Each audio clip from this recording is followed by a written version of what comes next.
अरे हेराइला सखिया,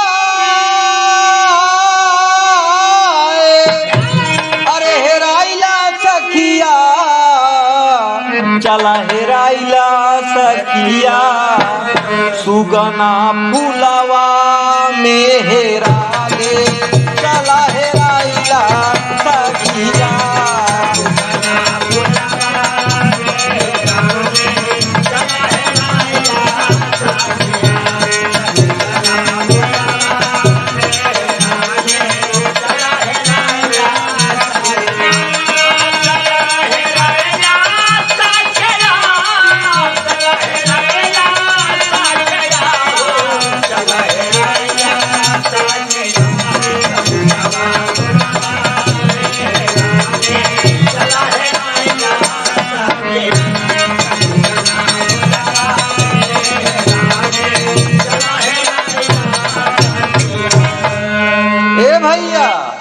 एक ही नई नई पतोह गांव में आई और अपने घरे आए के बाद अपने घर में यही सवाल करती है।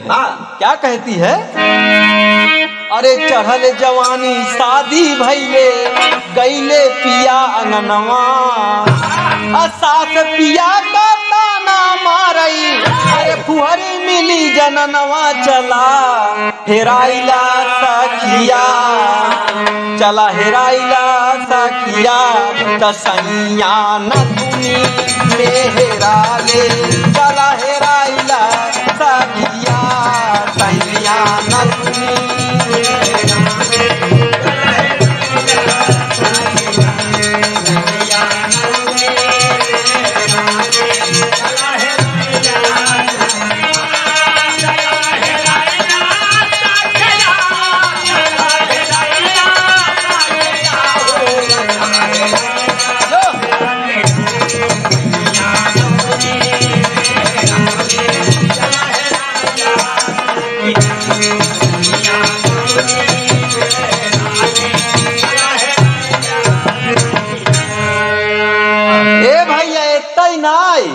पतोहिया और का कहत है कि शाम का समय रहन, हमरे बुढ़ऊ रहन, कहन दुल्हनिया एक काम कर, भौरी चोखा आराम से खियाई दे। और जी का कहा दुल्हनु है? बुढ़ऊ बोले सुन रे पतोहिया, भौरी चोखा बनाए, अरे बुढ़ऊ बोले सुन रे पतोहिया, भौरी चोखा बनाए, आलू भाटा आग में डाले, देवरा दिए भुलाए, चला हेराइला सखिया, चोखा राखी हेरा ले, चला हेराइला सखिया।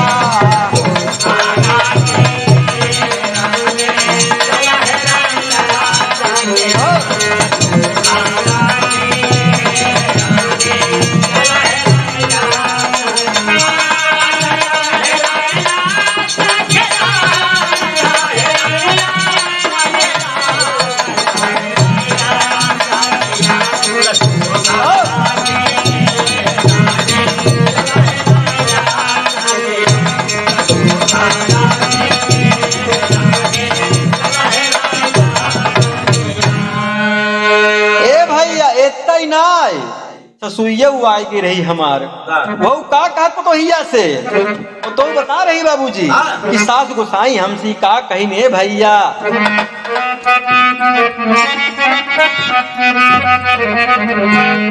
कि धान दिया कहीं सुन रे बहुरिया, कारी मेला कूटा, धान दिया कहीं सुन रे बहुरिया, कारी मेला कूटा, घर में नाही चावल बाटई, अरे गुस्से में मन लूटा, चला हेराइला सखिया, तमुसरा चावल मेहरा ले, चला हेराइला सखिया, मुसरा चावल मेहरा ले।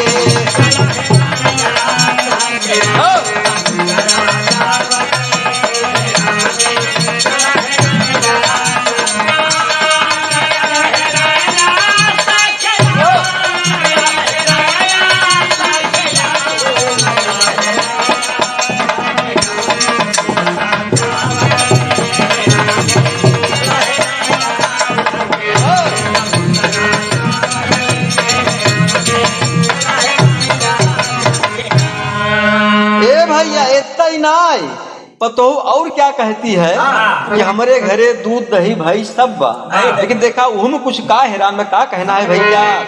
कहा कि दूध दही और घी और सोहारी घर में भई से जियाए, दूध दही और घी और सोहारी घर में भई से जियाए। ससुर गोसाई गोबर फेंकई बुढ़ऊ मोहे गरियाए, चला हेराइला सखिया, चला हेराइला सखिया, पियावा चुनारी हेराने, चला हेराइला सखिया, पियावा चुनारी।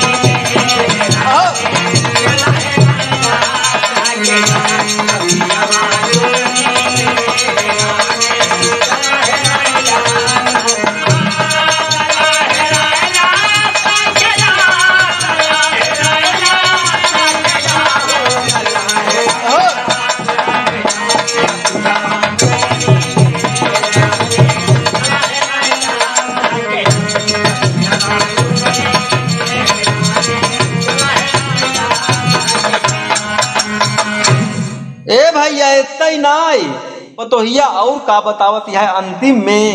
ए भैया जब हम गांव में आए थे का देखे कि गांव गांव में चर्चा भइले जब से आई प्रधानी, गांव गांव में चर्चा भइले जब से आई प्रधानी। अब भैया भौजी है बाबूजी ताया वरना दुश्मन बानी, चला हेराइला सखिया, कहे दर रतिया मेरा ले, चला हेराइला सखिया, कहे दर